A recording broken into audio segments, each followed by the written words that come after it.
Hey guys, Tamika here with Custom Wood Burning with another live selling video. Today the topic is probably a quick one about the front stage, is what I'm calling it, front stage of our live sales operation, specifically regarding representation, which I will explain. It's something that I just been lately trying to chew on and feel like maybe it's share worthy, and so y'all can chew on it with me. So I think I got to thinking, when we are talking about live selling and we're discussing and planning our live selling, we're thinking of ourselves like just simply as a seller, when in reality we are maybe a business rep, because I think business rep encompasses seller and a whole bunch of other things that maybe could factor into our strategy and help us determine like how we want to best show up for our live sales operation. And so 3 main notes here I wrote down. The first is first impressions, first impressionist, I should say, maybe. When we are a seller, but we're also a first impressionist. We've run a couple polls in some of my shows of how long do you stay in a show before you, like, how long does it take you to decide when you swipe into a show whether you're going to stay there or not? And the average answer, you guys, was like 2 to 3 seconds. 2 to 3 seconds. That's all we get. That's all we get to make an impression, right? And so first impressions really, really matter, because split second, that's all we get. If we are not paying attention, if we're not present, if we're not engaged, if we, X, Y, and Z, a whole laundry list of things that were brought up in chat that make people leave rooms immediately, right? Most of it has to do with us, the seller, and the first impressionist not making a good first impression, right? Because if we only have 2-3 seconds, we have to really be on it like the whole time, or have something going to hold people's attention, or bait people in for longer than that 3 seconds. So just having this in mind to chew on, I think, can be helpful when we're trying to figure out our show format and process of like, okay, I'm focused on the products and the staging, and that's fine, but am I focused on that first impression? Every time a new name comes into my show, what do they see, right? What do they see? And so just something to keep in mind there. And we can self-observe this when we go into other people's shows, things that get them to, or things that get us to leave immediately, or things likewise that get us to stay. What are those things? And then incorporating those into our shows. A little pro tip hack, I suppose, that I've done before and still do it every once in a while, is have a little sticky note next to my streaming device so that I remember specific things until I lock them in habitually, and then I'll switch it to a new note of something that I need to work on. And so maybe it could be something just like say hello, reintroduce yourself every once in a while, things like that. So first impressionist.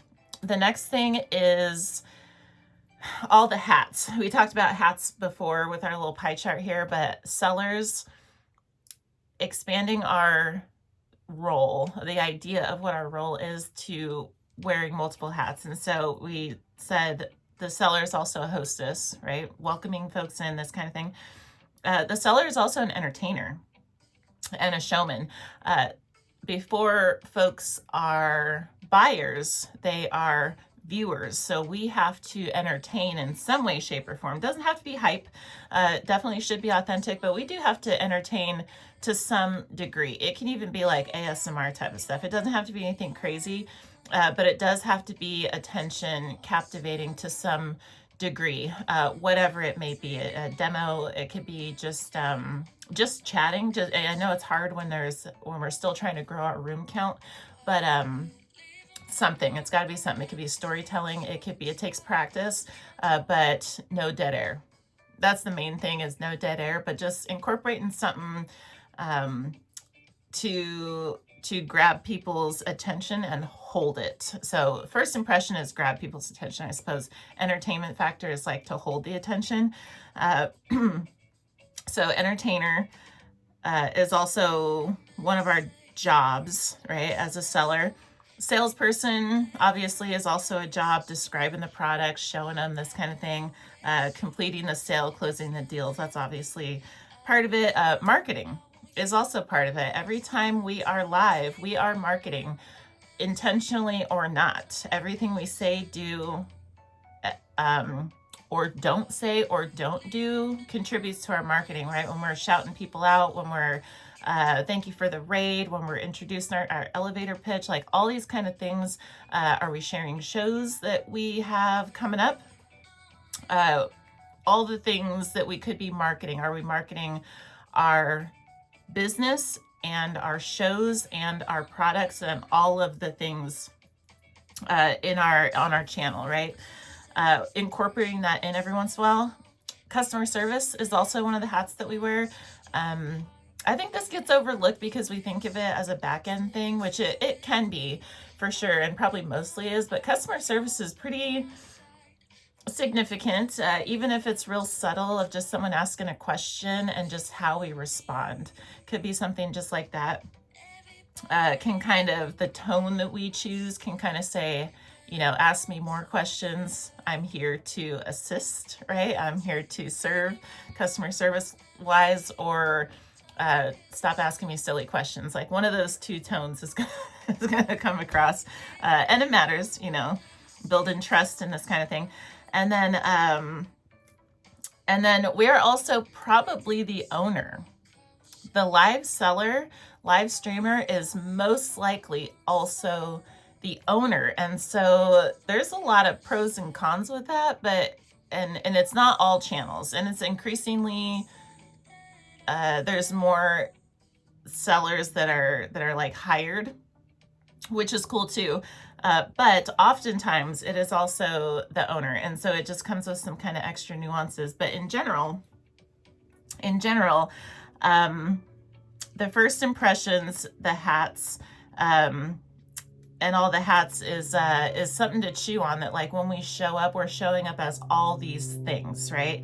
And then the third thing to chew on is truly that, and because I see so many people focus on the product so hard, just really anchoring into the knowing that the seller, specifically the person on screen, we're very visual creatures. It is social selling. We're very like, connection, like socially connected to our sellers and channels that we prefer and this kind of thing.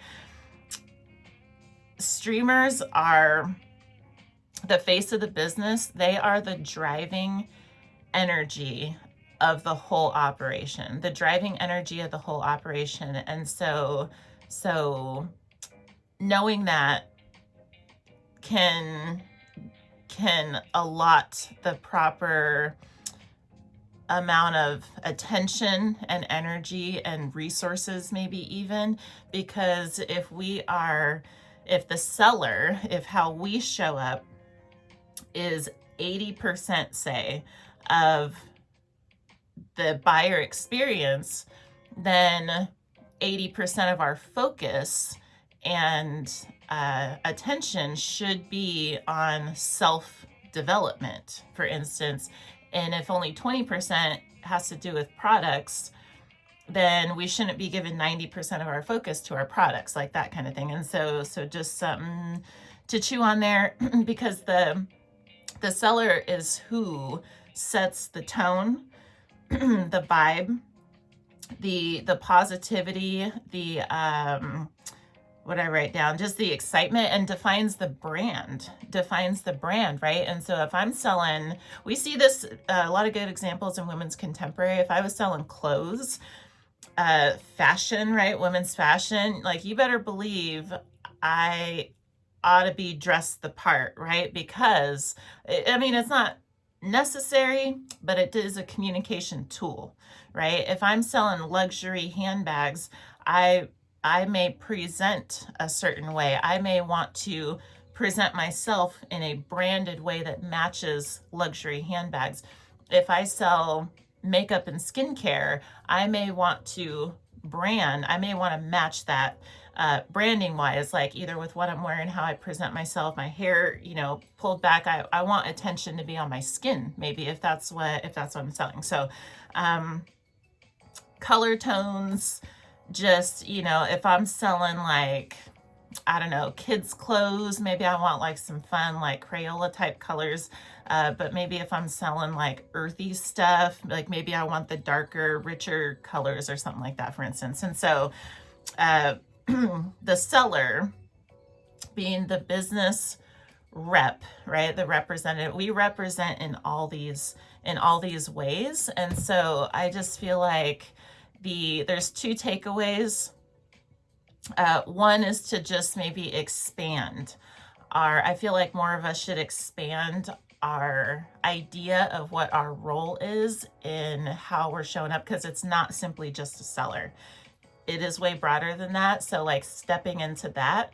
And then number two is really, really embracing the consistency portion, because when folks do, the whole point is for folks to connect with our brand, with us and our brand and our products, right? To get the sales.